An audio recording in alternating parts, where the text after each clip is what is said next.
The joys of life. The joys of life. Welcome back to Dungeon and Dyslexia live. My name's Adrian, and I'm joined today by Ralf from Wallhalla Games, the incredibly talented writer and creator of Atomic Shadows. And yeah, you sent me this a while back, and I was like, right, I read it. Can I review it? And we were like, well, let's do an interview as well. And I'm like, I want to get my review out now. And it was a kind of, it all makes sense to bring it out all at one time. So yeah, it's good. So before I get into all my questions, do you want to just sort of introduce yourself? Now you can hear what I'm saying. Yes. Yeah, my name is Ralf Wall. Artistically, I go by Ralflar the Wanderer, or Ralflar the Artist, depending on what I'm doing. Holdover nickname from college when I used to wander the wilds of Canada and just paint everything. And became a D&D meme for me and my groups. I'm the sole person here at Wallhalla Games. Just a one-man show, just trying to share my passion and see what becomes of it. I have an absolute love of Dungeons and Dragons, fantasy role-playing, and of course, Gamma World and post-apocalyptic stuff. So, cool. Okay, so school nickname. Yeah. How did that come about? So I was in college. I was a big fan of Conan the Barbarian comics. I drew a lot of them. So, and you might not know it to see me now, but I had long, flowing blonde hair and no beard because young baby face. And I drew myself as Conan, but with blonde hair. And I just mashed up the letters of my name, came up with Ralflar as a joke, and then everyone started calling me that. Yeah, because I was wearing the shirt and everything, and it just kind of stuck. And then I started signing my artwork that way, again as a joke because I was doing fantasy art, and it never went away. So that is now my professional art name. So here we are, 30 years later. Oh, cool. So did you still involved in artwork as well? Or? Oh yeah, very much. Yeah. I'm an artist first and foremost. Okay. That's the biggest thing that I do. I work for an art gallery as well, and I instruct art. So I'm primarily a landscape painter. So I do watercolor, pen and ink, acrylic with palette knife, a lot of stuff like that. But fantasy stuff is a huge part of my illustrative side as well. I do a lot of stuff for Inktober, especially, which is a ink drawing challenge in October. Every day you do a different ink drawing. So, I've done the monster manual for ShadowDark. So I did 31 monsters. I created my own monsters, which actually led to me creating Atomic Shadows, and all sorts of fun stuff. So, yeah. Do you have a link so I can share it in the video description of where you sell your art or you commission stuff or people? Yeah, definitely. I can paste that in the chat. You need to paste it and I can share it, or you should be able to share it your end, I think. Yeah, I will. Or if you paste it up, I can always share it. Copy. Join the chat. So just while you're doing that, how many motorbikes have you got? Because you seem to have quite a few different bikes on Facebook. Oh no! I only bikes. I only have the one, but is it? Yeah. Oh. Good. You have the roads for motorbikes. We don't anymore. Britain's really bad for motorbikes because it's just traffic. Are you sort of in a city or more rural? Yeah. So I live in Kitchener, Ontario. It's a very big city, over 500,000 people. Yeah. But I'm kind of on the edge of town. I'm like, 5 minutes from farmland. So, and we have a lot of forest trails in the city. We are one of Canada's most forested cities, which is kind of cool. Yeah. Oh, cool. Okay. So while you're just looking for that, your first gaming experience. So we worked out off camera, we're a similar age. Yeah. But everyone I've interviewed has a completely different gaming experience to me, and nearly everyone I've interviewed has pretty much the same one. So I'm going to sit back and just see if you're in. Well, I'm sure it's similar, that it all began with the Hobbit, but mine came in a different journey. So when I was in grade 7, I had to go to the hospital. What they thought was appendicitis turned out to be something else, which was fine. But while I was in there, I was reading The Hobbit, and all I had was a piece of like a stack of graph paper and a pencil. So I started mapping out on my own the different levels of the Goblin Lair when Bilbo and the dwarves go in Misty Mountains. Yeah. Not knowing anything about role-playing games. I'm just mapping this thing out as I saw fit. As you know, it was more of a labyrinth than like an actual dungeon. And then I brought it to school to show my friends, and my one buddy, he said, "Oh, you got to play this game, Dungeons and Dragons. It's really cool, because that's exactly what this is." And it got me hooked right away. So I started playing in grade 7. Haven't looked back. Cool. Because it does seem your side of the pond, predominantly, Dungeons and Dragons seems to be really the first experience for everyone. Yeah, and this was first edition, like AD&D. Yeah. This wasn't the basic set that most people I find start with, because AD&D actually came before the box set. Yeah, because I'm assuming, because a lot of people that I talk to this side of the pond don't tend to have D&D as their first edition, and I think probably because it wasn't as big over here. Possibly, I don't know. Well, should have said, obviously, during the video, at the end of the video, there will be a giveaway for one of these. Ralf is offered to kindly send one out. We will need, so if you want to be involved in it, we will need your name, address, and email address, and it'll be sent through TTRPG. And we're going to do it off questions. So if you ask a question, whether we read it out or not, we're going to randomly pick one of the best questions. I think is that how we finally decided? Yeah, something like that. Yeah. Be something like that. If it's a really good question, and we both think be creative, challenge me. yeah. So just then thought, because Chubby's here and has got a question. Hey, Chubby. So you can't see the chat, I assume. Everyone's got Chubby's books. If you haven't got Chubby's books, I've got Chubby's books. You're playing the wrong thing. Are your books signed by Chubby? No, nor are mine. We're still segue into, you do have a signed copy of a book for me though, don't you? I do have a signed copy for you. So yes, actually, I would like to tell the story of how this actually happened. So I was on my way to my gaming group, and I just brought in the printed copies of Atomic Shadows to my friends, and they were asking, "Oh, do you have any friends or anybody that can help you promote it?" And I said, "Well, not really. I don't know anybody in the business, but there are a couple people on YouTube that I really want to, send it to and see if they will actually, review my book, or, what they would do." I name dropped Dungeons and Dyslexia, and as soon as I said dyslexia, my phone goes off, and it was you messaging me asking for a copy of the book. And I was like, "Oh yeah, this was like so fortuitous." It was amazing.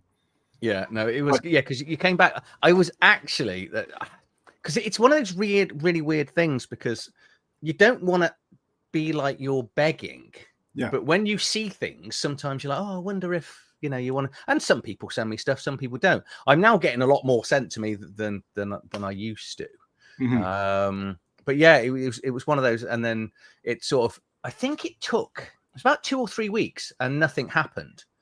And then that's when I think you messaged to say it was going to cost what, $90 to send the book to. Yeah, so UPS from Canada to UK was $90, and I already signed it to Adrian.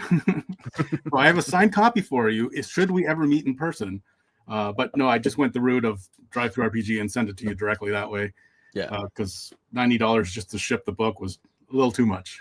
Yeah, our drive-through is really, really fast. When Matt Pritchard from Wallhalla Games was sending me a copy of the Shucked Oyster, he asked me, said, "Do you want a copy of it?" And again, I never refuse anything if people are going to send me something.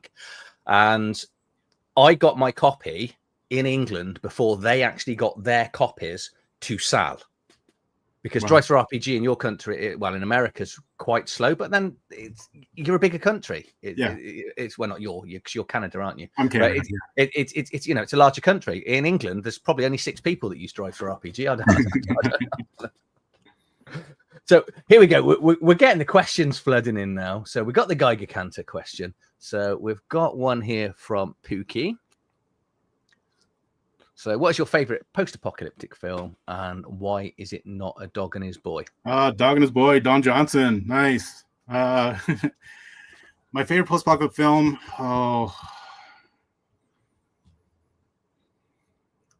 I always go back to Mad Max when I want to get back into it. Because that was the big one for me. All three of them. I love Thunderdome, as cheesy as that one is. The first two are a little more grim and grittier, which I like. But no, I will watch all three when I'm working on this stuff just to get in the zone. But yeah, Boy and the Dog is pretty good. I haven't seen it in a while. I don't have access to it, so it's been a while since I've seen it. Yeah, I actually don't know what it is because I'm really young. Okay. But I know who Dom Johnson is. Yeah. Yeah, I think it was in the 70s. Was it? Right, yeah. Okay. So I've got another one from Chubby. Chubby's desperately after a signed copy of a book, whatever book, isn't he? It's do you want to sort of pick that up? Where the difference is between Fallout and or Gamma World? Okay, so so this game was inspired heavily by both. I won't lie, they were huge influence. I was playing Fallout 4 while I was designing it to glean inspiration. That's where my modding inspirations came from. All that kind of stuff. The mutations came from Gamma World and a lot of the creatures. So I kind of ported them over to the ShadowDark system. And then a lot of stuff I just made up. But I don't know where one ends, one's different. I know there's a Fallout role-playing game. You've played it, Adrian, yes. But I have not. I haven't seen it, so I don't know what is in it. So my inspiration is directly from the video game, and then a little bit from the TV show, because I thought they did an amazing job on the TV show. Especially all the little Easter eggs. If you've played the Fallout franchise, you see a lot of little things in there. I was really impressed with the TV show. It was one of those. There was a lot of people criticized it because it wasn't quite like the games, and I was like, "This is pretty close to the games as far as I'm concerned." It's pretty close. So yeah, it's. I thought it was absolutely amazing. The last episode was a little bit like, okay, nice twist. I'm not going to say it because it's still new, and if people haven't watched it, but I was like, okay, that's why we're going to get another series. But I think it's good enough and deserved a second series. So, for sure. But if you do play the Modiphius version of the game, it pretty much is the computer game in a role-playing book. It is that good. Yeah. But I, fully aware the 2D20 Modiphius system is pretty divisive. People either love or absolutely despise it, don't they? Never tried it, so I can't say. Yeah. But as far as Gamma World, because when I first played Gamma World, actually, let me go way back to grade 9, because this is where Gamma World started for me. I was in English class. We were reading the Chrysalids, which had mutations and stuff. And it's John Wyndham, I think, wrote it. It's been a long time. But there were, talk about people with mutations and prejudice against all that kind of stuff. And then at the same time, at my local gaming store, I found Famine in Fargo by Gamma World, which was a module. And I was reading that and like, oh my God, what was this game? This game is so cool. I brought that in. My English teacher wanted me to actually run it for the entire class. And I went, I can't run this for 25 kids. This is like, no, it's got to be like 5, maybe 6. So he suggested I actually start my own club. So I started the role-playing club in high school in grade 9, which was kind of cool. But first time I ever DM'd was Gamma World. So, but back then, the version, you didn't level up. Like everything was all, this is who you are. This is what you got. It was very unbalanced and wonky. And, you could get good, bad mutations randomly. Everything was random and chaos. And I loved it. And I kind of wanted to bring that random back. But, using the ShadowDark sensibilities, there are levels and stuff, but not everything is, you're getting this, you're getting that, because, random chaos is always fun. At least my experience and my players' experience. Yeah, it's one I've never played Gamma Worlds. I got a box of loads of stuff back from my mom's, and she was like, look, we've had this for years. You've got to get rid of it now. And it all came. I got 3 boxes came back from my mom's, and I sold it all. I didn't even look at. Well, I looked at what was in there, and I just stuck it all on eBay because I haven't got space for it. Yeah, fair. So yeah, it was one of those, and that was in there. But Yeah.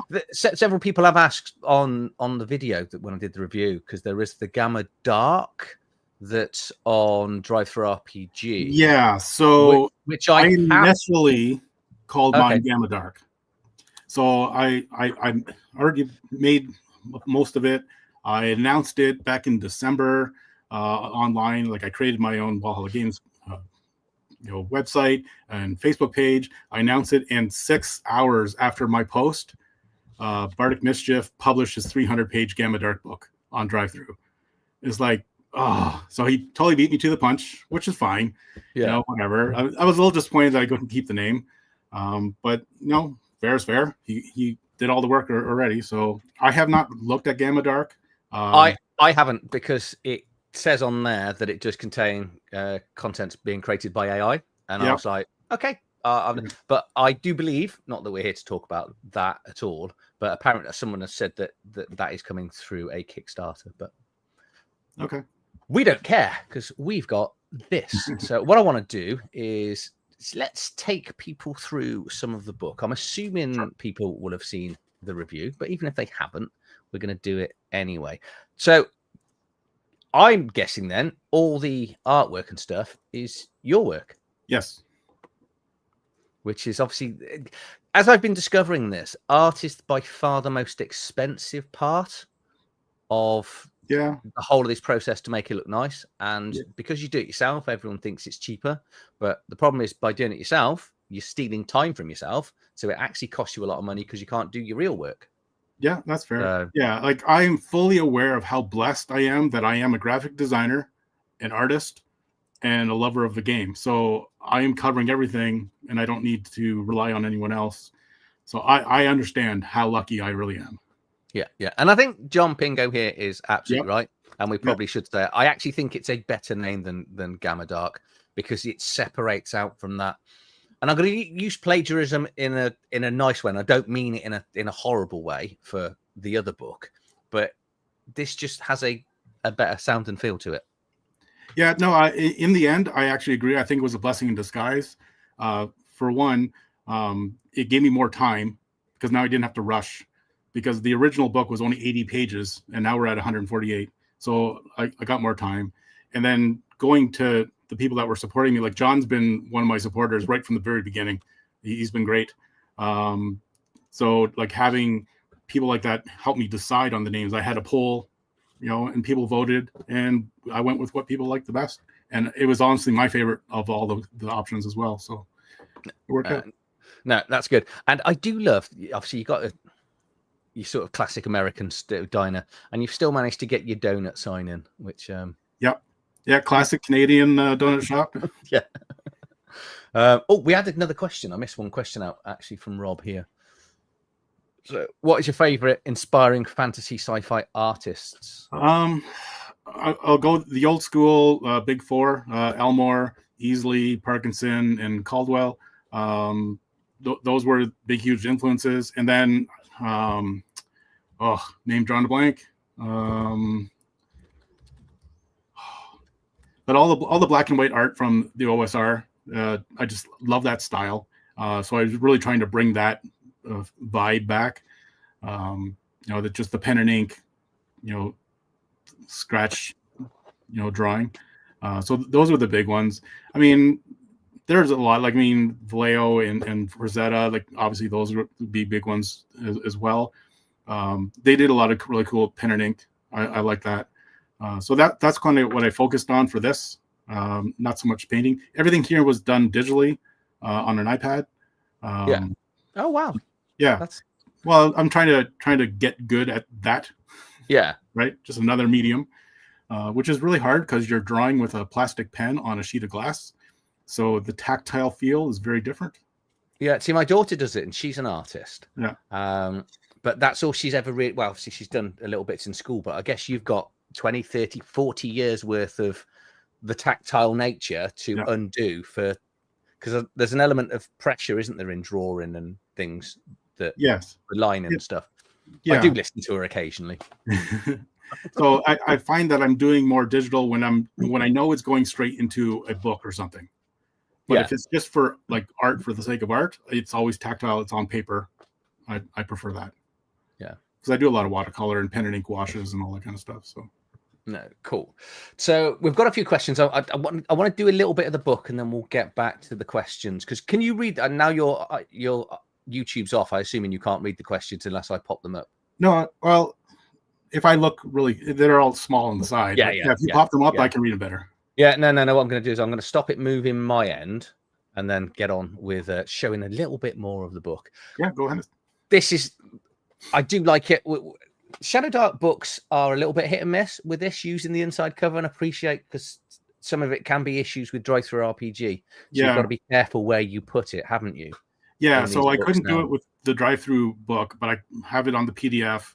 But I also have it, like I did a local local print shop, and I could do the inside cover with them. But it was way more expensive. Your forward, we've covered that in the great questions that have come in. So content's nice, neat, so easily laid out. The bit that did kind of blow me a little bit at the end, because you break it down, and then we got to factions and monsters, and that was just all like thrown in, because I was like, oh, almost at the end here. Then I was like, actually, we've got another 40 pages to go. Yeah, I didn't want to put like an index of every single monster, because that would just bloat the content page. Nah. Yeah, but I say this all the time. For me, and as a dyslexic, I don't know how everyone else feels. If a book hasn't got content, so I struggle with it, because what a contents does for me is it helps me visualize the layout of the book. I know what's coming up, I know what to expect, and then I don't really get weird surprises. So it's always good, and it's hyperlinked. So and if you hit the page number at the bottom of every page, it takes you back to the table of contents. Oh, did it? I didn't know that. Yeah. Oh, that's even more. I've ruined I'm gonna have to redo the review now. That's something to look at. But this was the first thing that blew me away. My favorite mechanic across all roleplay. Is this why you knew I'd like your book? Because I didn't know your love of exploding dice until after. Okay, yeah. It's my favorite mechanic from board gaming. Not enough role-playing games use it. If a role-playing game has it, I'm always like, it's one of the first things I'm drawn to. But I think this is the first one I've ever seen for ShadowDark for exploding dice. So you kind of lose the critical element, don't you? And you just go exploding dice. Yes. Yeah. So I was watching Trevor Duvall's Me, Myself, and Die, and I can't remember which system on what season, but he had exploding dice on that. And I went, oh, I love that. That's so great. So I house ruled that in my ShadowDark games. My players loved it. It was amazing, right? And then I designed this specifically for that. So that's why some of the damage of things are D4s, but D4s explode 25% of the time. So the potential for major damage is much higher, even though, it does 2D4. Like, it'll probably do a lot more. But you put the exploding on nearly every roll as well, don't you? Yes, so even when you're rolling your hit points, the dice explode. But more importantly, and the example here is terrifying. Yeah. If you get a D4 wandering monsters, you could suddenly end up with like 14 giant fire ants. Yep. Because that's happened many times. Yeah, D4s just explode so often. Yeah, okay. But I also do it with treasure and stuff too, right? Like, you might find 14 med sprays that you desperately are needing or something, right? Like, I hadn't actually considered that obviously it's on the random roll in when if it's a random roll for loot. Yeah right. That makes building damage even worse. when it collapses. We've got a question that I think is going to be quite useful. Here we go, from Randy. He's from Canada. Is there any way to get a physical copy of this without ordering it from outside of the US? The only way I know is drive-through RPG. I'm just a one guy working out of his basement, so I don't have physical copies to send up. Besides, it cost me $90 just to send it to UK, and I'm not going to do that. Okay, I've got this, I think. So if you get a PDF copy through drive-through RPG, use my affiliate link. Don't forget, please. But Canada does have local print on demand Lulu. Now, I am being told. Oh. Okay. So it means you can print in Canada and then you'll miss out the tariffs or whatever reason or shipping costs and stuff like that. So have a look for Lulu. Apparently Lulu now is they've got a print service in Canada. Well, that's good stuff. So, yeah, and Randy, if you're in Ontario, maybe. yeah, I do have 3 extra copies sitting here. I tell you what, if he changes his name to Adrian, you can get a signed copy. Exactly. We got well, is it average airspeed velocity of an unladen swallow? African or European? Yeah, that's already in here. So yeah, we've got it. So, and we've got Zome here. What pieces of media beside video games would you recommend to read up also? I've changed the words in the sentence, but yeah, like to get the ideas for the game. I mean, just oh boy, like just anything post-apocalyptic dystopian. I get ideas from all sorts of fun stuff. What was I watching on Netflix? There was a thing called Sweet Tooth, which was adorable. Like, you know, the kids were all born with mutations. They looked like animals, and there was all this prejudice against them and everything. It blended very well. I used some of those ideas. The visuals itself were inspiring because it was a, you know, dystopian Earth. You know, things like Walking Dead, or, you know, if you want to do that kind of vibe.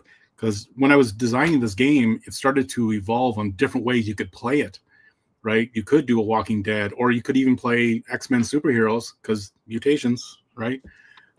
It doesn't have to actually be post-apocalyptic. I just have rules for guns and stuff. But we also did a version with my group. I, on a whim, do a Saturday morning cartoon style where we played Thundar the Barbarian. So I watched a couple of cartoons and got some ideas, and we played a little adventure. But you could do He-Man, Thundercats, all that kind of stuff using this blended in with ShadowDark. Yeah, Terminator. I think you can go and watch Terminator 2, yeah, Terminator, Rise of the Machines. Yeah, pull from those. That seems to fit. Even if you wanted to be silly, you could do what was that Alien movie? With the little green face things, and they had all the celebrities and they were shooting them, because you could do a post Mars Attacks. Mars Attacks, you know, after an alien invasion. I think that would work equally perfect with this book to me. Oh yeah, for sure. And I've got a book coming out written about it. Nice. I haven't yet. But right, let's just scroll down. So let's just get back to the book then. The other thing I found about this, and I think I'm right, is when I was reading this, this was the first one that is pretty much standalone. You do make reference to obviously you can go to the Arcane Library and pick up the free stuff that Kelsey provides. Yeah, it is pretty much standalone. You don't need to, really. I reworded as much as possible because, you know, you can't just copy stuff. And I emailed Arcane Library to get a little bit of advice on what I can and can't do. I think I'm good for the way I've done it. Well, you know, they haven't said anything to me yet, but I don't know that they've actually seen it. So we'll see. As long as you sent the email in, it's all good. You've got your evidence of trying. Yeah, because their stance was, and I understand that from a legal point of view, no reviews until it's published. Right. Yeah. But then, how do I know I'd published it correctly if you haven't looked at it yet? So I took a chance. So I reworded everything that was in the core book of ShadowDark as much as possible in my own words, except for things that couldn't. Yeah, because you also go up to some of your strengths get quite large, don't they? Obviously, some of them are the monsters in the back, but equally with mutations, they can be some of the player characters as well. Yeah, and that's left over from a house rule because, you know, you get magic items and stuff. Like, why does everything just cap at 18? And I understand that you don't want to get out of control, but I have really good players, and I think, whatever, let the game master decide, right? Like, give them power. Here are the options. I state many times, these are just guidelines. You can pick whatever rules you want or chuck whatever you don't like. I don't care. I think it was one of the things that disappointed me the most when I moved to 5th edition from 3.5. Because in 3.5, you could take all your stats to 8 million or whatever it was. And 3.5 was like everyone caps out. Is it 18? I think maybe 20. I can't quite remember because it's been a while since I played 5th edition now. But 20. 20. Yeah. And that's it. And you're like, I want to have strength of ridiculous amounts, you know, into the 20s and possibly push it. Well, and then with the mutations and stuff, if you already have an 18 strength and you just bulk up to like 22. Yeah. Well, you should get a bonus for that. Like, so. So everyone kind of plays a human, but a different type of human is available. So you can be the pure strain human, which this was the bit that I think you kind of said, let's have a bit of a chat about this, because this is and I think I may have got this slightly wrong in my interview, because you've got the pure strain human that all they gain is 2 extra hit points, and they get to roll their hit points at advantage. And I've probably completely underestimated just how useful rolling hit points at advantages from playing all the times when you level up and you only get 1 hit point. You're like, really? Yeah. Well, especially with exploding dice. Yes. So when I designed this was the big one for how do I balance this with characters who get mutations, right? And it's like, oh man, like we tried different things, and then when I settled on this version, half my players would always pick pure strain human. You know, it was always 50-50. I was actually surprised. I thought, why would you want to? Like, you know, the other stuff is more interesting. He said, no, I want to survive. Yeah. You are going to survive. Mutated human is really interesting, and then we've got a mutated animal. So, and I like the fact it's vague enough so people can kind of be whatever they want to be. Yeah. So you'll choose either claw, fangs, or horns, hide or scales, or wings, and then you can kind of pick. Yeah, if you can't decide on whatever animal, it is, here's some prompts. Yeah, and there's also some tables at the back which for use for creating random animals that you could actually use that to create your random character as well, couldn't you? Yeah, initially I had refer to the table at the back, but I thought I'm just going to copy this and make a duplicate of this because keep it together. Yeah, all in one place, nice and neat, and should follow back and forth. I hate jumping around. And then we've got some mutant appearances, which they're just game mechanics, aren't they? Yeah, just aesthetics. Aesthetic. And then obviously your background's in here. So you have got more books that you're working on, which I'll not segueing into those now. And will we see more expanded options for character backgrounds and things like that in there, or are you just kind of just done with the 4 ancestries and the backgrounds we've got here? More probably. I'll gonna go with the flow. I think I have a couple in mind that I would have to have just because of where I'm going with my other books. But yeah, definitely other character options because we'll talk about that when we get to there. Yes. Yeah. No, cool. And then obviously you're picking up your own language as well because the different animals and plants have their own languages. Leveling up works exactly the same all the way through to 100 hit points, other than the mutant human gets mutations in. But you got, it's 5, I think, isn't it? 5? Yeah, 5 new and interesting character classes, which starting with, I think, which ones did your players sort of gravitate to? Did they go with more the gunslingers if you're talking about the survivability because of the hit points, things like that, or? No, they actually like all of them. They're the only time that they actually, the funny thing, they went random. Most of the time they just roll random. I have a great group for that. And the one time they rolled 3 gunslingers and 2 survivalists.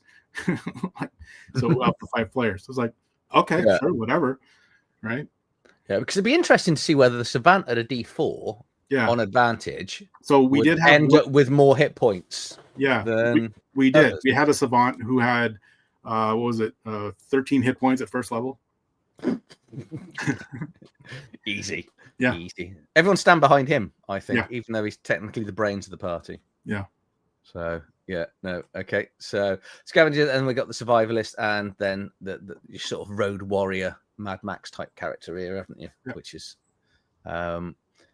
mutations are that's a nice split because you've got some sort of passive mutations and mutations that involve powers. Some of them also need rolling. And I did like the fact that I think they're all 2 leveled. I think when I was going through. Yep. 15 mutations, 2 levels each, 2 tiers each. Yeah. So I modeled them after the spell casting in ShadowDark, but some of them, like I figured, they got to be passive, or because they're always on. Yeah. You shouldn't have to activate it every single time. And I wasn't really worried about balance because with exploding dice, balance is already out the window. So I tried to balance it as much as possible because if someone decides I don't want to do exploding dice for whatever reason, fear, And I get that, or if they want to choose, can you break the game? So I actually ran 2 sessions where I had my players choose, and I said, try to break your character, like make it the most powerful as possible. And no one really did. I'm sure someone in the comments is going to find a way to make the ultimate character. They'll just kill everything. But, whatever. Yeah. Game, do what you want. Yeah, I think you've dealt with it quite well, because things like Life Leech, which can become a really obnoxiously powerful ability, because you've got to roll to pull it off. Yeah. And things like Flight, which sounds very basic, very boring, but we've all been a games master. We've all given a player flight or an artifact that can fly around, and you're going, oh, I've just ruined my game now. Yeah. Because the players will utterly abuse it, and they're within their powers to do so. Yeah. I've just done it in one of my games. I've just given them a bird that can go anywhere, and I'm like, why have I done that at first level? Yeah. So I've just got to put loads of doors in, and then I'm gonna have someone shoot it out of the sky. And then we've got harmful mutations. So these are the ones that the humans are. No, they don't get the radiation poisoning, but they can still get the mutations, can't they? No. So pure strain humans. It's the other way around, isn't it? Yeah, they just can't mutate. Yeah, that was it. Yeah. And these are quite nasty. These harmful mutations. But then I suppose it's in the title. Yeah. Yeah, but there's a way to cure yourself of them. Like I have a way. Yeah. It's costly, but yeah. Yeah. So more art here. Yeah. Should have noticed on your name and reading it. And then we're into gear and equipment. Yeah. Which I'm guessing a lot of these is quite. Some of it's an easier thing to write and create, because obviously you're just taking existing stuff and renaming it, and then it's just some of the rest is the harder part. Yeah, fair. So was there anything that from the equipment and stuff that you were, when you were creating it, that obviously you're thinking about your different films and stuff, and that's a weapon I definitely want to include, or something that you've picked out because of a film or a book? Yeah. So and this is right out of left field. One of my wife's favorite movies is Caddyshack, set on a golf course. And I thought, wouldn't it be awesome to have a bunch of raiders dressed in cheesy 70s, 80s golf gear, wielding golf clubs? So I definitely have to have golf clubs. And then being Canadian, I had to have hockey sticks, right? So yeah, here we go. Yeah. Right. Yeah. So yeah, it just some of those things are just you get inspiration from anywhere, really. Yeah. Right. Yeah. And then we've gone all the way up to, because obviously you include things like Gatling and laser pistols and laser guns and laser rifles as well. Yeah. So I know in your review you commented how that section wasn't alphabetical. Yeah. It's actually arranged by tier, because in the character creation I say I suggest that beginner characters can only have tier 3 and lower.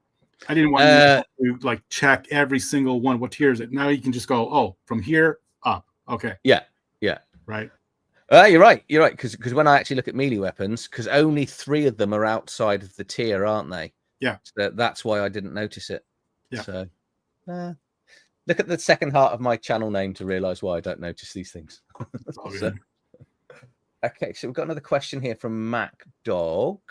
It's a longer question, so I'm just going to put him into the questions. If you want to, what's the ruling on the third party making adventure modules for your game and selling it?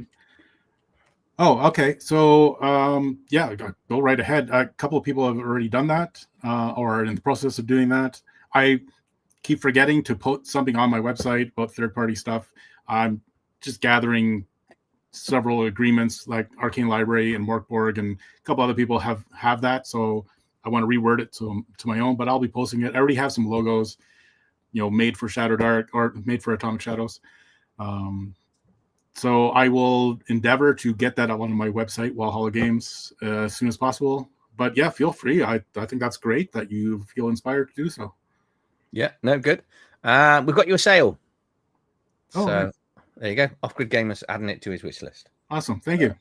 So another question before we go on. What parts of Atomic Shadows define the feeling of this book? ShadowDark has a real timelight and limited inventory as its core. Yeah, so definitely exploding dice. That's the big one here. Just that, recipe for chaos and randomness. And then the scavenging. So I have because there's no money, right? Everything is trade. So you have a scavenger bag and a scraps bag or trade bag. So all your scrap parts is kind of based off of Fallout and stuff where I need a couple common parts, uncommon parts, so I can make this mod or boost up, fix up my car or something. And then the scavenger bag is all loot items like, oh, I found a snow globe or a can of pop. Maybe someone will trade me for this. And the way I did it, it's worked out so well. It's try to push the role playing, convince the buyer that they want this. Right. And sometimes I'll if they get stuck, I'll go, oh, I know you want something I have in my shop here, but I am really looking for X item. Right. Let me find it. And it's not always weapons in armor. Like people want this, fun things as well. Like I've been scattering comic books throughout my thing, just kind of like in Fallout. They don't give you anything other than people just, I want to collect stuff. Right. And, just do that kind of stuff. Yeah, and to note the exploding dice just before we moved off of ranged weapons, if you look down from about halfway down the list, everything has got multiple die, which means big swingy exploding dice. Yes. On ranged weapons. Obviously, you're not going to get it as much on. Well, actually, the tier 6 stuff doesn't it? The vibro braids, but yeah, everything else is just one die. So. Yeah, swingy. I'm assuming Mac Dogs is a comment for me. I don't know. I already bought 6 of your books for our group. I don't know if that's 6 of your books that he's bought, 7 of your books, which is great if he has. Wow. Or whether that's 7 things I've had, I don't know. But yeah, if you can clarify, actually. If it's my book. Wow, thank you very much. That's amazing. Yeah. You're definitely a games master I want to play with if you're just going to go and buy me a copy of a book, because that is things. So we've got a question here from Chubby. If one of my friends turns up with a twisted mutant freak and I kill him with a Gatling minigun, does taking his equipment count as XP? That depends. Am I your GM or somebody else? Yeah, I'm not sure. I would let my players have the. No, I don't allow PvP. So no. So they're your books. Oh wow, awesome! Thanks, MacDog. So we're all going to MacDog's house to play games from now on. So no, that's good. That's good because one of the other big important things you get with Droid Through RPG, there's 2 that I didn't realize. You get every time you sell a book, you get points, and points make promotions easier, don't they? But more importantly, the gold statuses and platinum and stuff are something that don't overly mean something to the buyer, but there are certain people will only buy things of certain caliber because they'll deem it a more popular book. So getting those status is good. Yeah. So yeah, I was pleasantly surprised that I got to silver already. Like I was shocked. Yeah, that's good. That's good. What silver is that? 50 or 100? 101. 101. Wow, that's ace. That is really good. Yeah. That is really good. Because thank you to everybody.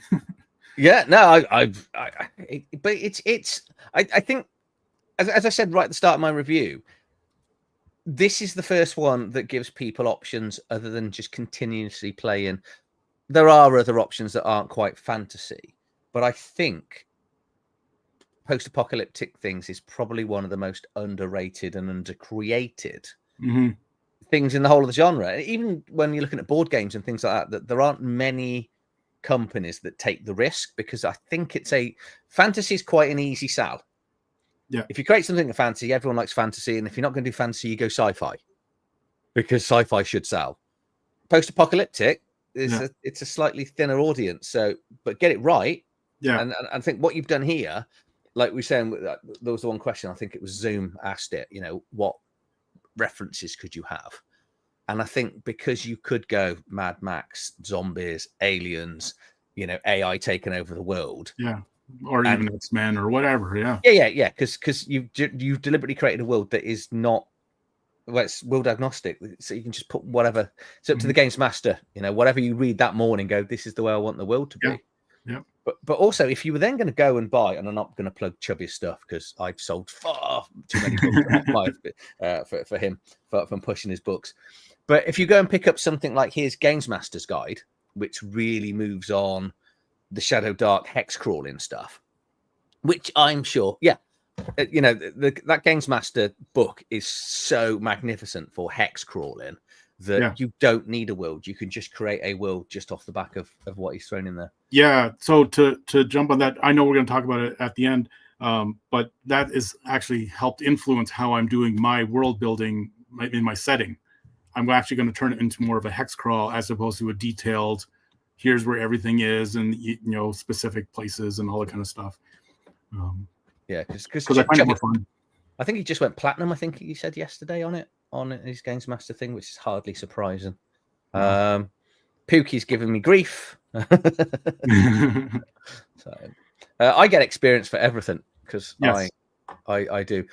Healing, no one needs to heal. You don't worry about that. But obviously, this is quite important. Healing, radiation and stuff is up there, and you've got all of these things you can find, and because they're random to find, it means people need to go out and forage, and you've got the reason to go out. But then for the healing, like I'll admit, I'm a little, I guess, generous for the healing, like defining it, because there's no real healing. There's no clerics or anything, right? Yeah.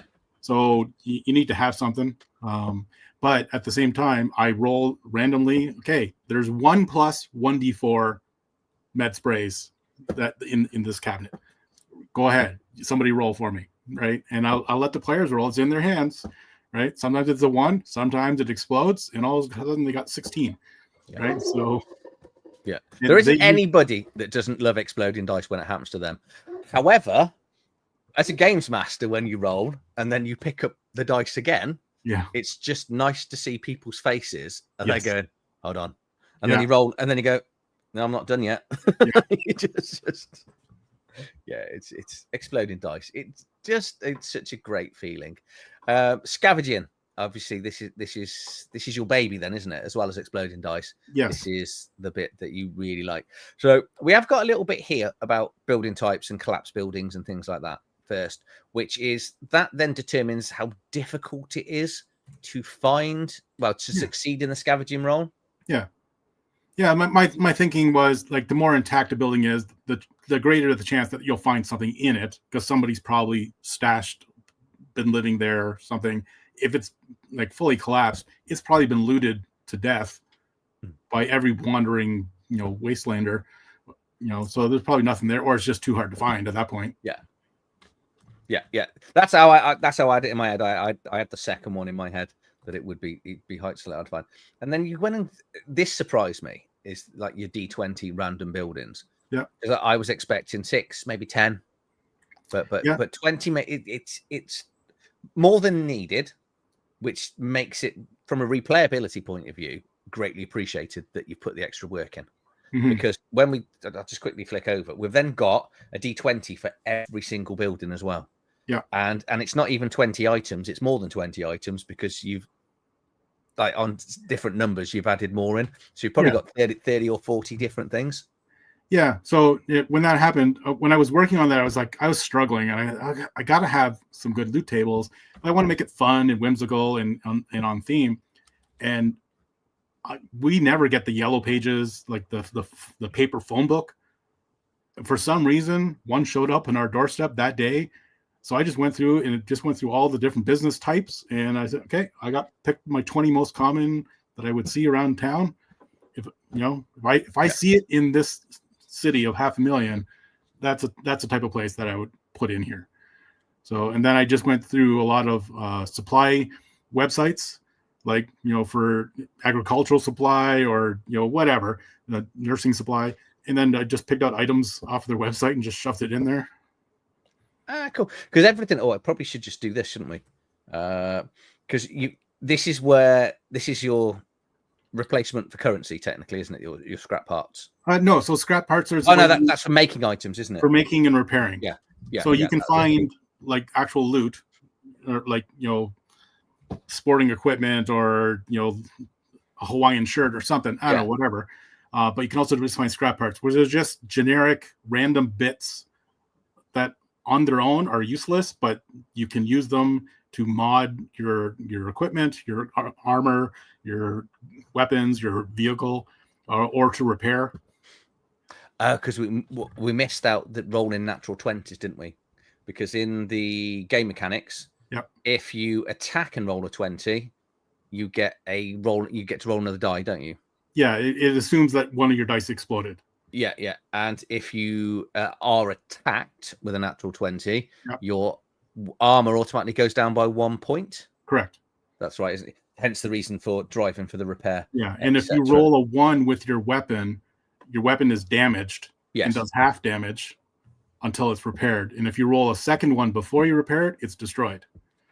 So that brings in the fragility of these old post-apocalyptic items, right? So there's a chance that I've had it in game where some of my players have just annihilated their weapons, so now they carry multiples. And it's scary. It does make combat even more scary than obviously just dying from what you're doing, but not being able to fight anything. So we've got a question here from Mac Dog. Is there a reason why figuring out artifacts was not in the book? Yeah, so it was a bit complicated. I didn't want to have extra rules. Okay, we'll roll to see if you can figure out. I figured that's more of a role-playing thing. Game masters can include it if they wanted to. I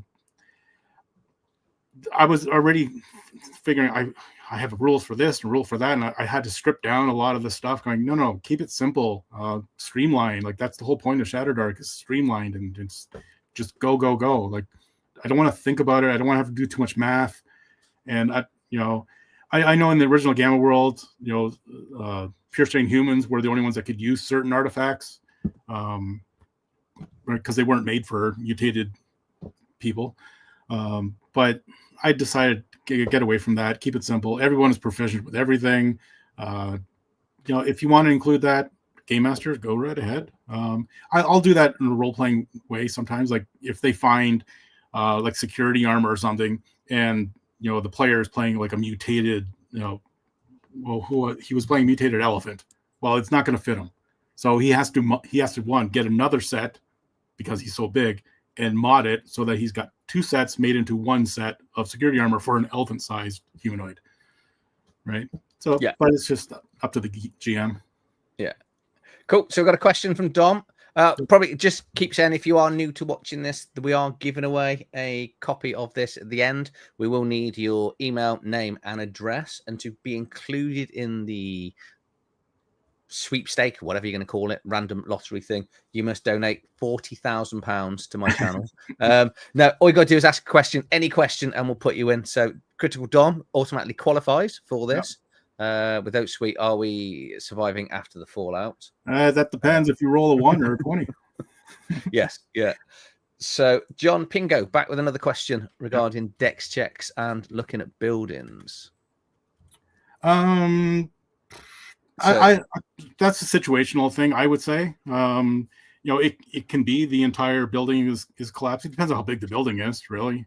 Like, if you're in a collapsed skyscraper, I wouldn't say the whole thing falls down. I would just say, like, the floor above you just gave way and fell on top of you. But then I would actually, now that I'm thinking about it, I would play the dice. So if the dice exploded and you suddenly went from like 3d8, instead of, if you maxed out at 24 and then you did it again, and then let's say you took 50 points of damage, a big chunk of that building just fell. But if you only took 3 points of damage, 1 piece of concrete block fell. I would play the dice. Yeah, they're going to explode all the time anyway. We've then got fixing rules, repairing things. Breaking items down to get more equipment for crafting. And then modding. I do like being able to mod things, which I think, again, really moves into post-apocalyptic things, because you're finding probably broken stuff or less competent things, but then you can go and add cool things on it. Like additional, better armor against for things, but additional stocks and stuff and scopes, which is quite cool. And I like the fact it's not it's very abstract in the way it's done. So you're not going to bog it down. Like I say, just keeps it all really light, doesn't it? For how a game should be. I like that whole thing. Like ShadowDark does that really well, where it's very open to interpretation. Because I find if you are too specific, then the rules lawyers at your table will go, well, it says this exact words. Yeah. Well, I can do whatever I want. I'm the GM. 1 and 2, relax. It's okay. It's a game. Yeah. I can also do other things. Yeah, I had the other week. Sorry, it was this week. My players were attacked by a creature that had it did like an acid bite, and they were like, "Can I salvage some of the acid for the bite?" And I was like, "It was like, is there anything in the rules for it?" And I was like, "There isn't." But go on then. You know, make. I think I did an int check or wisdom check. Can't quite which where it went. I did wisdom for survival, and I went and then just rolled around a d4, see how many you get. And they got 1, so I didn't have to worry about it because it was just 1 attack. But yeah, you can just make things up as it goes along, and if it works for the session, keep it in. If it doesn't, just talk to the players. Go, look, we created this rule last week. I think it was too powerful, or it wasn't powerful enough, or whatever it may be. Yeah. Obviously, vehicles are in here. You're going to need vehicles because I think we all like that in films and post-apocalyptic things. The thing I always worry about post-apocalyptic things is who's cutting the grass. You know, like in The Walking Dead, they turn a goat. Yeah, and my wife's always like, "Do you have to say these things when we're watching the TV program?" I'm like, "Yeah, but the grass is short, and the zombies there's no one there to cut it." So those are the vegan zombies. Yeah. Okay, another one from Chubby. If I run over the enemies with a vehicle, will my son complain that it's unfair, like when I squish him with a vehicle in Call of Duty? Well, if your son is a complainer, then yes. No, I think it's fun. I've done vehicle combat testing and we've had it in a couple scenarios. It's been pretty enjoyable. They've rammed stuff. It was awesome. They rammed a barricade, exploded the dice, just blew everything off. It was epic. It was so epic. It was unbelievable. That's why I love the exploding dice aspect, because you don't know what can happen. Because I even set the difficulty really high. They rolled really well, and then they exploded the dice for damage. And it's like, okay, wow, this is amazing. Describe the action. It was very John Woo, Mad Max, guns out the window, shooting at everyone as they're driving by, blowing the barriers out. No, because you do that with the vehicles as well. Because obviously, I think Chubby's obviously read ahead with the ramming damage. Yeah. But you also then find the vehicles in random conditions. And I like the fact that more than 50% of the time, it's going to be unusable. Yeah. Because it should be. You know, it's and you always watch these films where they come across a vehicle and they turn and it starts. You're like, really? Not only does it work, but it's got fuel in it. Well, if you roll a 20. Yeah. Tracking fuel is quite good because again, that's just nice and abstract, isn't it? So yeah, it works the same as the ammo dice. So like when you're firing a gun, because we didn't talk about this yet. When you're firing a gun at the end of the combat session, not every round, just the combat session, when everything's okay, we're out of combat. You roll the ammo dice. So if you roll 1, you're out of ammo for the day. With the idea being you are always looking and collecting ammo, but you won't have it until the next day. Just keep it simple, because no one likes to track every single bullet in every caliber and everything. I wanted that much streamlined. If that's how you feel, you're not going to like Fallout, Modiphius' Fallout, because that specifically tracks all of the ammo, all of the different ammo types for every different weapon. And it's nice, but annoying as hell when you've got 3,000 rounds for a gun you just don't have with you. Yeah. Modifying vehicles as well. Again, always good. Chase maneuvers in here, which is just a nice, simple mechanic. I think keep it sweet. Because one of the weirdest things about any system where you've got fixed movement is chase mechanics. It's like 5e just falls apart when you're chasing. Go, how far can you go? 30 foot. How about 30 foot? We're not going to catch each other, are we? And then it's just this weird, roller. Is it a stamina check you have to do to see if you're tired? Yeah. Yeah. Think about it a little bit better on how you would go. And then we've got all your standard sort of hazards that you can expect. So hunger and not having food is probably one of the most, well, obviously you've got the environmental things, but And it's probably one of the things I keep forgetting to enforce. Oh, okay. Yeah, we all do as games masters. I always forget. Yeah, it is kind of painful, isn't it? And then we've got diseases in here as well, which is it's just nice to be able to have people get sick. And if that wasn't bad enough, I just like the fact you talk about all these horrific things, then you go, do you know what? Let's throw some poisons at the end of that section. Yeah. So yeah, and I wanted like 3 different kinds of poison. Not every poison is just damaging, or if you're poisoned, you have disadvantage on stuff. Like, well, have different things, right? That can happen, and then just different levels of the poison. Yeah, and the world's got 2. Well, this world has got two seasons technically. So you got your really hot summer, really cold winter, which I quite like in there because it just allows the player to sort of do whatever they want. And then I do like acid rain and stuff. Mm-hmm. I don't know why. It's the one I like the most. And then you got your big section here on radiation and the different types of mutations that you're going to get. That's when you fail your roll, isn't it? Yeah. Yeah. Yeah. So if you fail your roll, you'll get sick. If you fail by more than 5, you could mutate.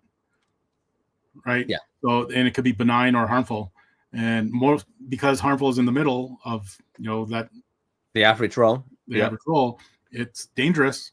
Like, so players are not going to intentionally. Well, one player did. They paid for it.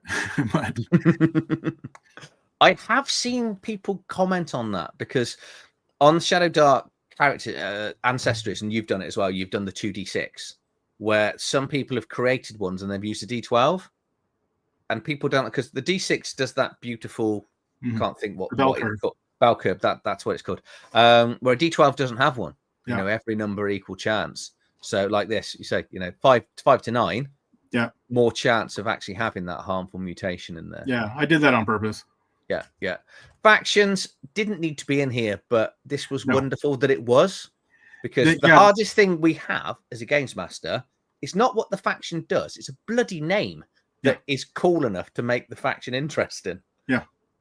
Yeah, this was one of the last things I added, and it was more because I was using it and I didn't have a setting book yet.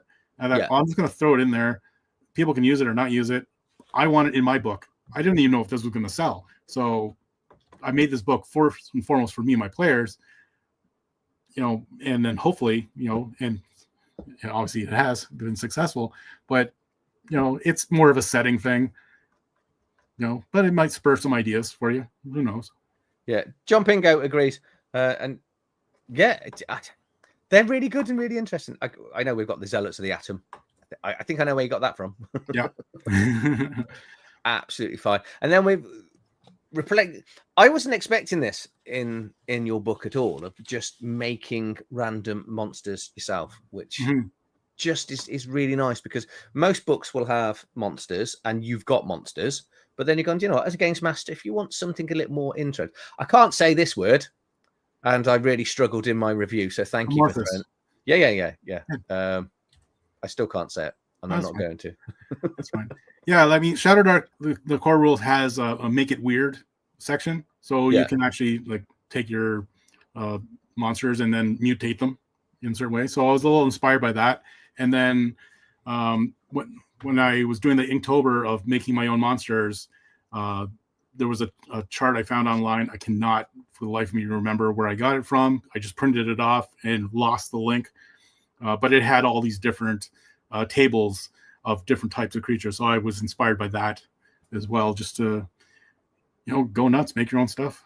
Yeah. And I actually used it to create some of the monsters. Yeah, because it says I think you reskinned, some were original, and then others were you just kind of took them from. And I think the first one I jumped on was, the Apocalypse Worlds. This looks, and you're like, level 17. And then I was going through going, is that going to be the best one? And then you get to the end, and you've actually listed them by level, isn't it? And the Apocalypse Worm is your big bad, so to speak. Yeah, because there's some D&D or ShadowDark monsters that fit perfectly well in a post-apocalyptic setting. Some, were, holdover from Gamma World, and I, ported them over. And then some I created on my own, like the Arachnagoose. Arachnagoose it's my favorite thing in here. Yeah, so in Canada, the geese attack all the time. We have so many of them, especially on our university lawns. because they have lush lawns and they usually have a little lake or something close by. We have 2 universities here and a couple city parks. The geese hate people. They love to attack. And I thought, what's more scarier than a goose? Well, a spider. So let's combine the two. Right? Scorpion, I mean, in my I could world. have made it a scorpion goose. I think it'll be my next one. No, don't do that. I'm not going to buy your book. Front cover. My mate growing up, they used to own this farm just at the end of it, because I grew up in a really small village, and down the end of the track they had the farm that was like the center of the village, because it was like a circular village that went around the farm. And they used to have German shepherds, and they got rid of the German shepherds and replaced them with geese for your exact reason. And from then on, I couldn't go around his house. I had to ring him up to see if he was in, to go around his house, and we used to meet at his gate because I wouldn't go around. And obviously, it was the time when you couldn't even make free phone calls because your parents wouldn't let you use the phone in those days. Yeah, around here we actually nicknamed them Canadian Cobra chickens, because they just whip their head forward like a cobra. Yeah, they are. They're horrible. Try not to swear. I'm just bringing back traumatic memories now of these horrible geese. But luckily, they'll be dead by now because they don't live that long. And I don't mean that in a horrible way. I don't mean to hurt animals, but they were vicious. They were horrid. So this is all your art, isn't it? Because it's got your name written on it. So yeah, all the art is mine. So plans. I know we're pretty much now towards the end of the book, so we'll get on to. So we've got some random encounters, but are you going to be doing more? No, I'll save that question. Actually, I'll write it down. Yeah. So then it's just random encounters, and then that was it, isn't it? I think, if I remember. Yeah, and then your character sheet. Yeah. Which you can download free either on drive-through or on my website. Yeah, and your really cool kill count, which you don't need, but I think should be mandatory. Yes.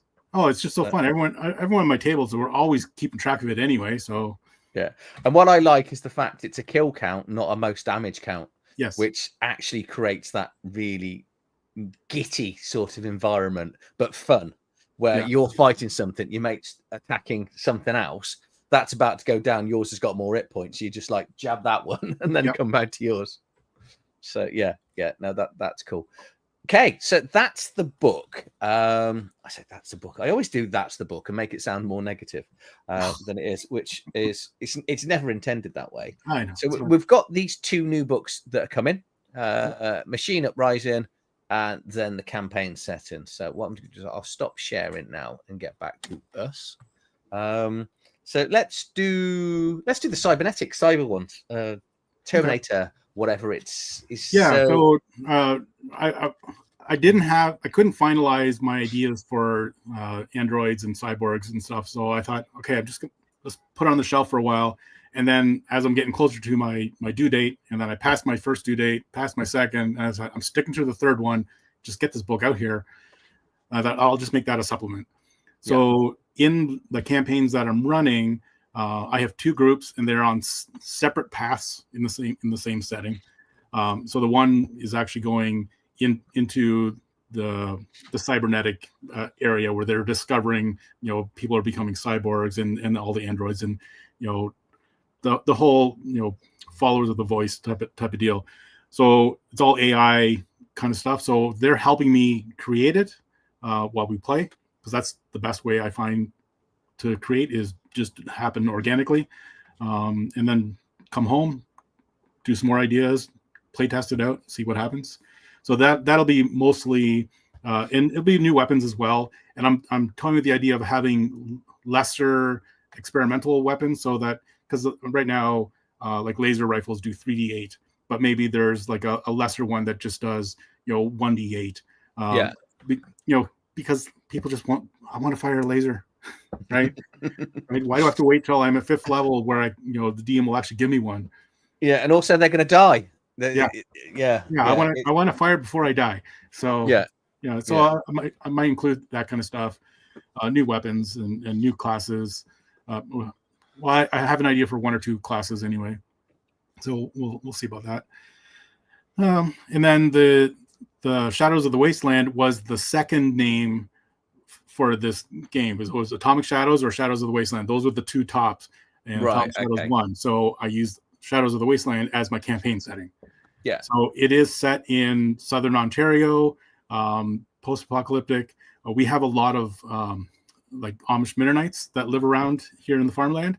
And my whole idea, because I had to have Mennonite background, was that they were unaffected by the dystopian cataclysm because they live off the grid anyway. They don't have electricity. They went, oh, did something happen? Okay, well, so they're now the rulers of the land. Yeah. Right. So, but I made them all pure strain humans because, Mennonites are very religious. So it gave them that holier than thou, I look down on mutants, type of deal. It just kind of fit in the story wise, especially with my upbringing. So I channeled a little bit of that in there. But yeah, if you're from Southern Ontario, there'll be a lot of Easter eggs. But if you're not, it'll just be a setting. But I think I'm going to go more hex crawl now because I like, as a GM, not knowing everything. Yeah, what's going to happen, right? So I'm really falling in love with the hex crawl where, I have a couple of planned scenarios, this spot, that spot. But otherwise, I want to play too, right? I'm a forever GM. I get to play once in a blue moon, but, I want to have as much fun as the players in not knowing. Yeah, so, I didn't realize just how fun. I did a review. I think it was West Marches. I think I did that campaign setting, which is like making hex crawls, and using Chubby's Games Master's book. We're plugging his book again. It like you say, it does make my sessions more interesting than I was trying to work out whether I was going to hex crawl and build it before the session, so I know what all the land was, or just leave it. And I was like, do you know what? No, let's do it live with the players because I thought it'd be quicker, but it's not. It is quicker to do it that way, but it's more fun for me and for them. And you get those really scary areas where the players wouldn't go. So I'm really pleased that you're going to go with the whole hex crawl thing. So got another question from Chubby here. Yeah, so the artwork behind me. So, well, that's the front cover. And then I got 4 posters of my 4 favorite animals, monsters that I've created. There was a con that we had here in Kitchener called Ragnarok XP, and I was going to be in it, but my books didn't get printed in time, so I had nothing to bring to the table, literally. But I already made my posters because I was going to have them, set up to attract people to come see my table. But then, I had them, so I just framed them and I just stuck them on the wall. Normally, my desk faces this wall, but I don't need the audience to see the cluttered art studio that's behind me normally. So I just moved my desk out and I'm standing on the opposite side. But yeah, so I like to look at these. They're my favorite ones that I've created. The Arachnagoose, the Fume Tusk, the Craven, of course, is my logo for Wallhalla Games, and the Jackalops. Yeah. Yeah. No. So where did you say that? Because I ended up doing that because before I decided to start this channel, my was there against this wall, which sees the door. So when I used to do client meetings on things like Zoom, I'd be talking and then my daughter had walked into the room. Yeah. And she's just like waving in the background as I'm talking to a client, like this is like the most unprofessional thing ever. Yeah. But now I can kind of see them as she's 14 now, the youngest, and she doesn't come in here unless she needs food or her mom's out. Because the rest of the time they're either out or in their rooms, aren't they? They don't need you anymore. So, right, this isn't a question, but it's more of a statement. Feels like to unleash my arachnophobia. Oh yes, definitely. I have done that. So when I first unleashed the Arachnagoose, my players hadn't seen the illustration yet, and I had it like blown up on my iPad, ready to unveil it. There was this big goose sitting there, and then they came closer to it because for whatever reasons, and then it got up on all 8 legs. It got up on what? And then I showed them the picture. They went, let's get out of here. Yeah. They didn't even want to deal with it. Yeah. No, I think if you put a scorpion's tail on it, I'm leaving the world. So I think Chubby's right. I think you should do a monster based on me. Yes.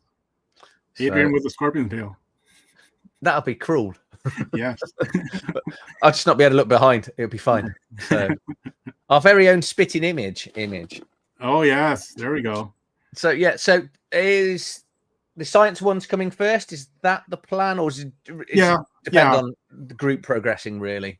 It'll come first. I'm hoping end of summer. I'm trying not to rush stuff because when you rush stuff, you forget and certain things. You leave certain out, then you think, oh, I should have put this in, I should have put that in, right? And because we're hitting summer, a lot of my players are going on vacations. I'm going on vacations, so we're not going to be playing as much.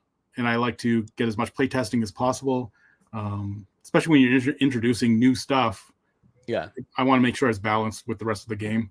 So hopefully everybody's patient enough, and you should get a lot of use out of the book as it is. And then once it starts to get boring, then I'll, another fresh burst of new stuff. So yeah, it doesn't really need much else. And I don't mean that, because the one thing that I think all these books force us to have to do as a games master, and it's one thing that, it's my main criticism of ShadowDark, was the fact that there is no world.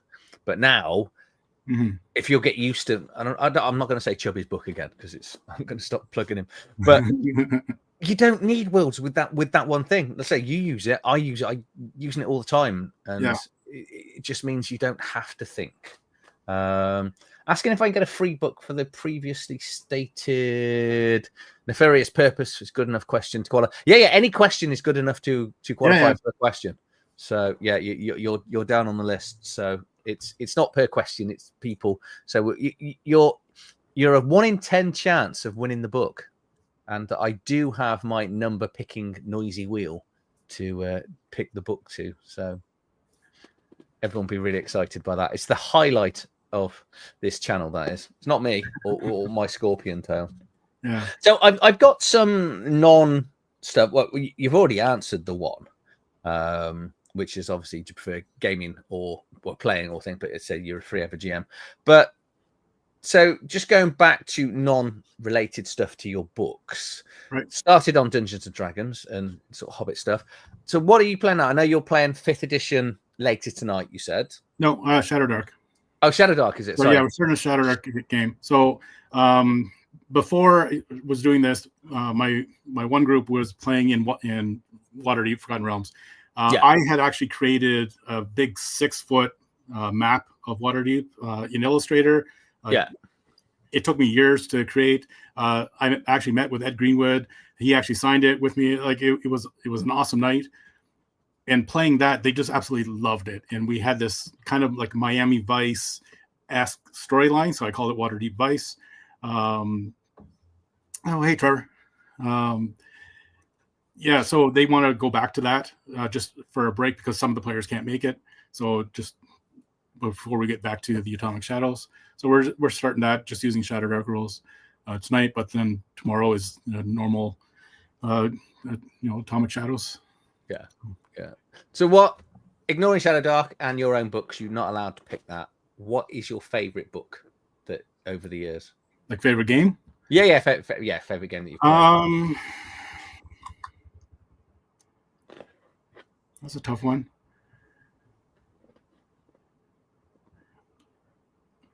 I actually really enjoyed when third edition first came out. Yeah, I thought, wow, this was amazing. I loved it. That really took off with my imagination. I started creating a lot more when that came out. Also, by that time, my Forgotten Realms library was huge, so I was deeply invested. I had a Waterdeep website, like a fan site, that was huge. It's now changed. It's now my art page because I, grew up, became an adult, also a full-time artist, so I needed my domain. But third edition was fun. But and then the old school, like first edition AD&D, right? 5e was fun for a while until nobody died, right? And then it's like, well, okay, this is great, but it's too superhero-y for me. I don't like it. And then when ShadowDark came out, I went, that's it. We're going old school from now on. Like, this was great. This was everything to me. Like, all my other friends who played 5e are now ShadowDark only. Yeah, I nearly had a full-on row with my group, my Tuesday group, and we've been like best mates for years because I've gone full-on ShadowDark, obviously. Yeah. Or I wouldn't be doing a lot of what I'm talking about. And they still want to play more heroic things because Paul and I played Daggerheart at the expo. Wasn't for me in any way, shape, or form. He really loved it. And he was like, well, how do you know you didn't like it after 3 hours play? I'm going, well, how do you know you liked it after 3 hours of play? You can't have the same argument backwards and forwards. But like I say, I kind of want that element of danger within every combat now. I don't want to be killing the players, but I don't want the combats to be balanced, and I want them to think about potentially, why don't you run away? Like when I GM, I will telegraph dangers as much as possible, within the confines of the story, if it makes sense. And I've told all my players, there's only 2 ways you will die: a bad dice roll or a poor decision on your part. And I roll everything out in the open. If you're going to put exploding dice in there, then sorry about this. I've just run out of liquid, and it's still, what are we? 23 degrees here. Oh, it's just ridiculous. It's 9:30. This country's just weird.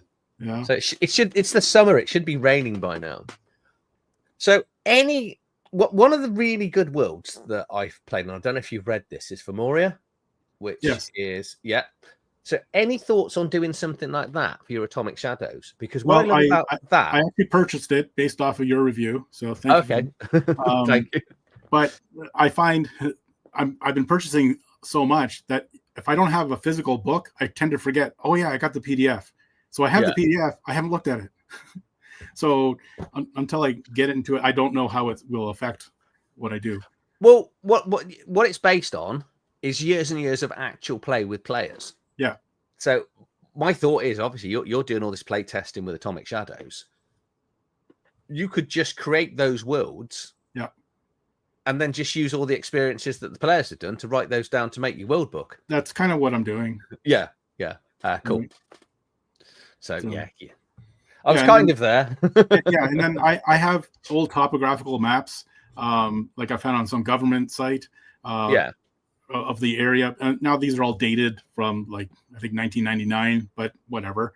But I'm using those as part of my mapping technique, and I'm getting inspiration from that because I played Gamma World back in the 90s, 80s, 90s, and early 2000s. So all those ideas that I've had back then are now coming back as I'm remembering them, and I'm jotting down ideas and I gotta have this, I gotta have that, right?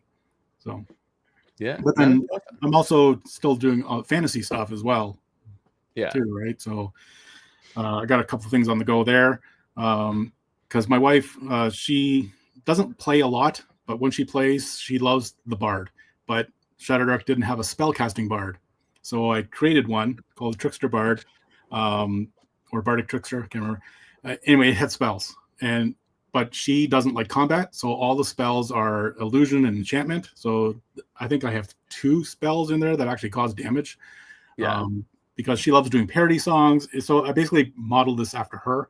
So I actually, created my own, player's book for my people, but it has everything in there from ShadowDark, which I can't share. So I have to strip out what I created and put out, and then I've got like a tome of spells that I created, illustrated, of course.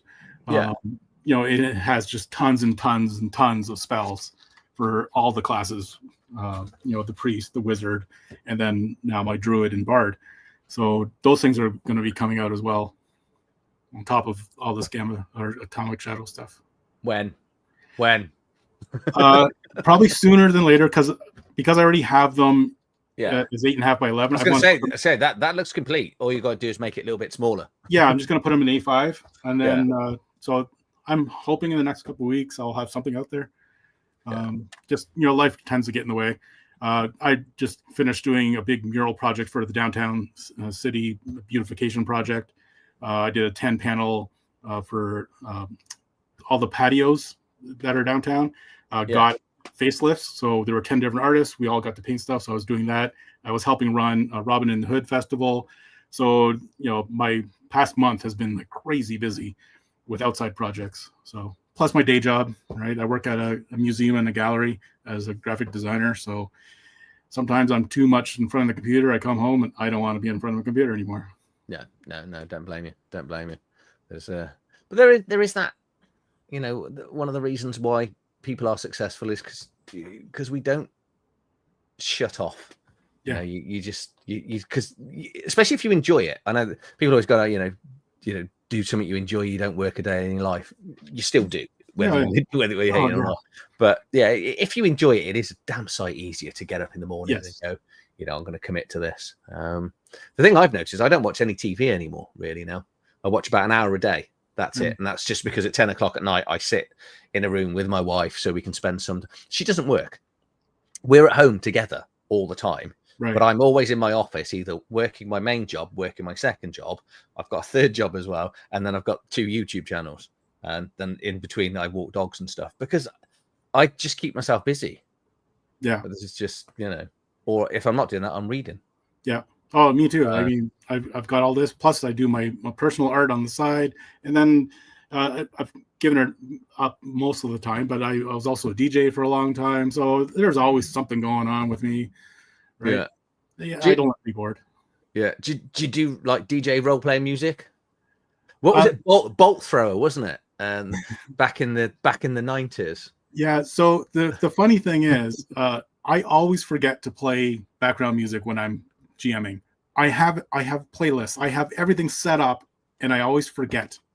Yeah. Just because I get into it, because you know, as a GM, you're juggling so many things, right? Because I like to do the voices and all the different characters and all the what if they do this and what if they do that? So I have all the stuff juggling in my head, and then I forget. Oh, I forgot the music. Oh well. Yeah. Right. I think we should probably. I'm not going to quite end it, but I'm going to do the draw now because I'm conscious we've gone an hour and a half on, so we have had 10 different. I'm just going to share this. So we've had more than 10 questions, but 10 different people have asked questions. So, and they're listed down there. I appreciate some of them have gone. So hopefully they are still on, and I've spelt Hobbs wrong, but it doesn't matter. I know what it is. So we're going to get to my magic wheel that is cheesy as anything. And then we're just going to let it decide. Oh, I'm not. Can we see it? You can't see it being shared, can you? What I haven't done is I haven't shared it. So let me just. I need to go and share my magic wheel, don't I? You look really excited for this, Ralf. Are you ready? Right. There you go. Oh wow! Awesome. It's the worst thing I could find on the internet. I love it. So is it going to be 4? Oh no, it's 3. It was 3 last night. So that means it is. Just need to pick up 3. Bigwig, Big Wind. That's Rob McNeil on my Discord. So that's easy enough. I can find him. I don't know if Rob's still here. Congratulations. Yeah, so once I have his contact information, I will send a complimentary copy from DriveThru, and on. Yeah, I can get him all the information anyway, so I can get that to you. Oh no, he's still here. So, there he is. So yeah, Rob. So I don't know if you want to send me the stuff over on Discord. Ralf, are you on my Discord? Or yeah. You are. Yeah, I am. I don't really do Discord. I know you don't do. You're more Facebook and stuff, aren't you? Yeah, I don't do a lot of social media stuff. Just I do it for work, so it's tiresome. Yeah. No, weirdly, Discord is such a really big community for this hobby. I didn't realize just how big it was. The only downside is everyone seems to have one. Yeah. So you can be in like thousands of Discords and just miss an awful lot of information. But yeah, like I've been asked to have a Discord. I won't check it, and then messages. You know what I mean? Like I don't want to ignore people. Yeah, the one thing you want to do is you want to get a creator link on Critical, the thingy library one. That's the only one, the Arcane Library. Okay. All the creators have one in there. Okay. So people can then check in and you can do little updates and stuff. So it's probably worth doing that. Okay. I think Kelsey approves them for creators, but those seem to be quite popular because you can just put stuff in. Okay, cool. I'll check it out. But No. So what time's your session? You got a couple of hours? 7 o'clock my time, so I still got 2.5 hours. Yeah, not bad. So No. planning on killing many people tonight? The dice will decide.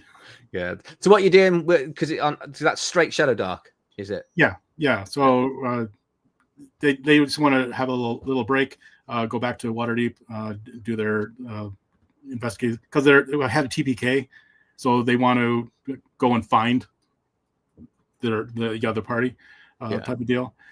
So tonight's just really session 0 and starting stuff. So yeah, it'll be fun. It always is. We had that conversation that sort of came up with my Tuesday group, and I was like, because we're in the middle of the Dungeons and Drakenheim campaign, and I was 8 months in, and in a random campaign, I killed the whole party off. Yeah. And we never really had a row about it because we had a way. I basically managed to get it, but I was like, well, why didn't anyone ever run away? Yeah. And they were like, why would we? And I was like, in fairness, and these have been my best mates for over 35 years, if they were being killed by something and I don't think I'm going to kill it and they're already dead, I don't see why I'm staying there. Yeah.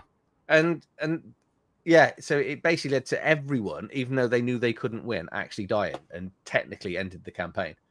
I then used the Grim Hollow books and gave them a chance to come back from the dead. Right. By becoming like a ghoul or ghost or something like that, or creating new characters from scratch. But it all worked out in the end, and we finished it. I have a house rule that we've been toying with, where because sometimes you just love your character, I don't want it to go. So I was like, okay, you can come back at 1 hit point, but one of your stats rolled randomly goes down by 2. Yeah. Right. So there's a penalty, right? And it's random. You don't get to choose. So don't choose your dump stat. It could be your main stat that gets rolled, right? The fighter loses 2 strength. Oh well. I think probably whether it's worth, because when I do get to play, I'm in one of those really privileged groups where we all buy stuff apart from one, so we're all wanting to run things consistently. Mm-hmm. So when I am playing something, I actually don't mind now if my character dies. I always used to be terrified. I watched this TV program in the 80s, and it was a murder mystery, and someone actually lost their role-playing character, then was murdered that night. So in my head, I always had this thing: if my character ever died, I might get murdered on the way home. And it wasn't related to it as it turned out. Yeah. But like when you watch things you shouldn't watch as a child, and it sort of comes into your brain on stuff like that. But yet now I'm like, do you know what? I'd rather a games master kill me and play it through properly than sort of change roles or change encounters to sort of back off. Because one of the issues that they were saying that we have is because we're all really good friends, that we kind of metagame the friendship. Yeah. But I don't, because I'm a bit of a git, because I really like those games, semi-co-op board games. Yeah. Where you can just Judas everyone right at the end. I love those games. It's just a game. Yeah. So I don't mind playing my characters like that. I don't mind having a goal that's separate from the party. And if the party are going to die, I'd rather run away. I had it playing Fallout, which was the best thing ever. I played with a completely different group, and we were fighting this monster. And the one party member went down, and I was a vault dweller, so I'd just come out of the vault. And my wife and kids had died, so I was just out in the wilderness. And the one guy ran off. So there was only just me and the robot. Big monster. And I was like, do you know what? If my character dies, he dies. And I managed to kill it with about 2 hit points left. And it was a really good, fun encounter. But I actually didn't mind if it went down. Yeah.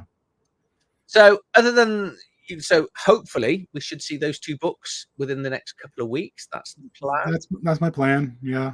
I was also trying to create a free adventure for Atomic Shadows, because that's one thing it is lacking. There is no adventure. Yeah. I realized that afterwards, I totally forgot. But I have a hard time writing adventures because my style is just so I plan encounters and then I weave them together at the table. Yeah. Right. But if you're putting an adventure out there, it has to be woven together. And then it's like, oh, is this going to be okay? Because one of my strengths is improv. I'm very good at just making stuff up, and a player will say something and I will jump on that and I'll grab it and throw it in. Like, even if they like talk to each other, don't know that I'm listening, and they mention something like, oh, I hope there's this, or I hope there's not that, I will put that thing in the next encounter, and then they go, oh, okay, oh no, right? So, but surely you must be able to use a few of those little sessions and just write them into little bits to release, or get one of the players to do it. Yeah, maybe I should. And then you don't have to. And you go, do you know what? You write it. We'll split it 50-50. They can do all the work. You just cream some of the money off the top. Yeah, I can do that. Yeah, well, we'll see what happens. I'll probably start doing that. I don't know. I get sidetracked so much with all these different ideas, and sometimes it's hard to focus. Yeah. Right? Yeah, it is. It's really difficult, isn't it? To just, especially because you're juggling so many different jobs, and you're working on what 3-4 books at once. Yeah. So, hopefully get them over the line. But I think we'll call it there. So I just want to thank you for coming on. Thank you, Ralf. Thank you for having me. Actually, great to meet you. Yeah, you Rob, send me all the information on Discord, then I'll send it over to Ralf. And so he's not actually too far away from me. For everyone else, thank you for being here. Thank you for all your questions. Actually, this has been the first live one I've done with a bit of notice. And actually, it's other than the teeth and error at the start, which we'll edit out and no one will ever know it ever happened. This has actually been a lot more fun doing it live. Yeah. No, I appreciate it. And I appreciate all the questions and everybody's support and, buying the books. Like, it's been a dream come true, and hopefully there'll be a lot more coming out. Yeah. Let's get you to gold. I think that's the important thing. Get me to gold, and there's more incentive there. Yeah. Don't forget to send me your stuff for your link for your artwork as well. Yeah. So I can put that in the video description. Send that to you. I couldn't add it to the chat for some reason. It kept giving me all these pop-up windows to sign in. So I'll send it to you privately. You can just drop it in. Yeah. All right. Perfect. Brilliant. Thanks, everyone. Thanks, Ralf. Thanks, everybody. Like this stuff, please like, share, subscribe to the channel, and we'll see you on the next one. Thanks for watching. Cheers.